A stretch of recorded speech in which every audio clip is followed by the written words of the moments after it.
Good mid-morning, guys. All right. Been waiting on some details on this one, and we're finally starting to get it. Many of you may know that 10 days ago, there was a train derailment in East Palestine, Ohio, which is near the Pennsylvania-Ohio border. Okay. And on this train, there were 10 cars that derailed, five were carrying highly toxic chemicals. And it's been burning, and the EPA came in after a mandatory evacuation. Within about a day, they said that everybody could go back home. Okay. Now, East Palestine's a town of a few thousand people. Okay. And this was not a pretty sight. You had plumes of black smoke going up in the air. Well, you had stories on people getting sick, livestock, family pets just dropping dead, okay? And people were staying away. Now we're finding out what the chemicals were. That's what came out this morning. I want you to hear this list. Vinyl chloride, okay, butyl acrylate, ethylhexyl acrylate, and ethylene glycol monobutyl. Now, I want to give you this. These are burning, okay? And the problem that you have with these chemicals is that they are sending toxic gases into the air. Most notably, phosgene, which was a chemical weapon used during World War I. Okay, I just want you to understand that this is what is in the air. This has been going on for 10 days, okay, and we're finally hearing about it today.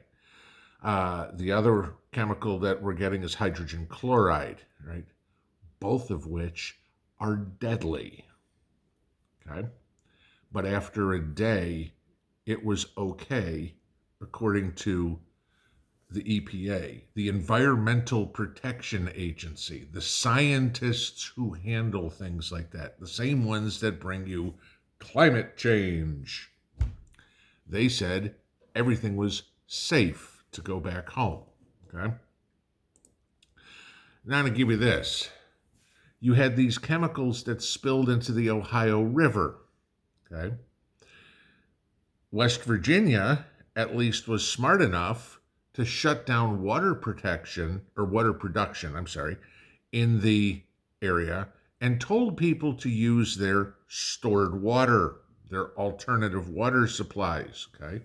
Because like a lot of places, municipal water is pumped from local large bodies of water, the Ohio River being a very large body of water.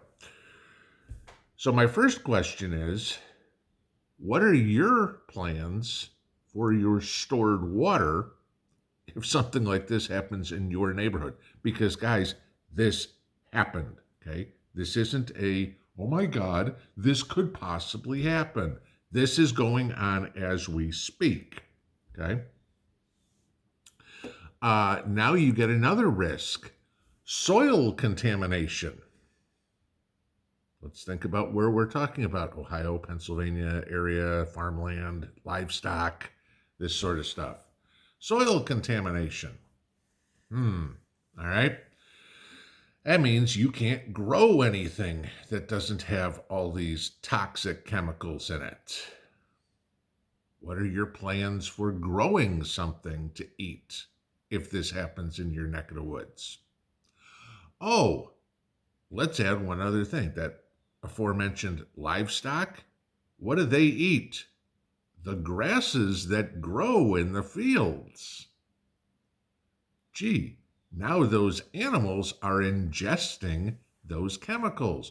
What are the chances the chemicals are in the meats you eat, the dairy you drink or eat? Okay? This is what I'm saying. This is, for those in East Palestine, Ohio, and the surrounding area, this is a huge deal. Don't get me wrong, okay? But this is one small area in the country. what happens if this is on a bigger scale? What are you going to do? This is why prepping is so important. Having water, having food, okay? For all those naysayers that tell you you're crazy for canning your food or whatever. Really? So what do you plan on doing when this happens? Because this happened, okay? Now, of course, you get the idiots like the people at the EPA who said it was safe, and somebody let the family dog out to go pee. Dog didn't come back. Why? When they went outside, they found the dog dead in the yard. This isn't something that, takes a while. This is a weapons grade chemical that was used in World War I. Death is practically instantaneous if you inhale too much of this. Okay? Just telling you to think about this part.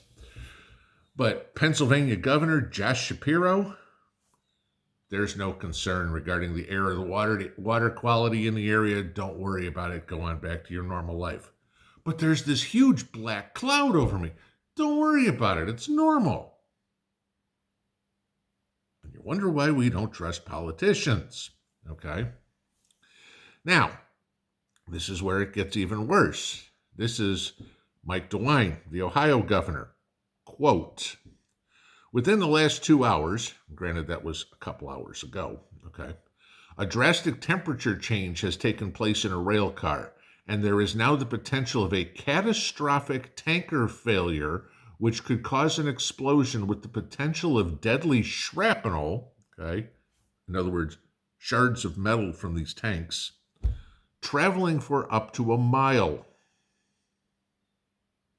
Gee, the kids are out in the yard playing, and poof, their arm gets sliced off by a piece of railroad car that just came flying through the air at God knows how fast. Okay? This is what's going on. This is how the government and the politicians don't care about you. Okay? This is 10 days old, mind you, and they are finally telling us today what the chemicals are that were released. You tell me they didn't know what was on that train? They knew exactly what was on that train. There's a manifest for what's on every car, down to how many ounces of chemicals were on it. They knew on February 3rd, the exact second this thing derailed, what was in there. No question.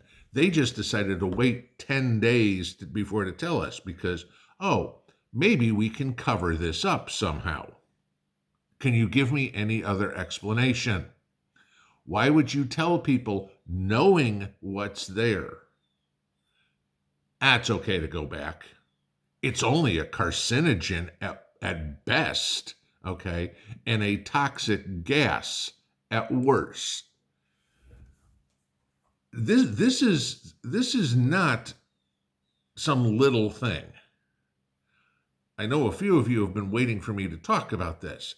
I wanted to know what the chemicals were first. I'm not trying to fear porn anybody and say, oh my God, who knows everything? It could be this, it could be that. No, the facts finally came out, and now we know what they are. Now I want to know why nobody was told in 10 days. Pinball out.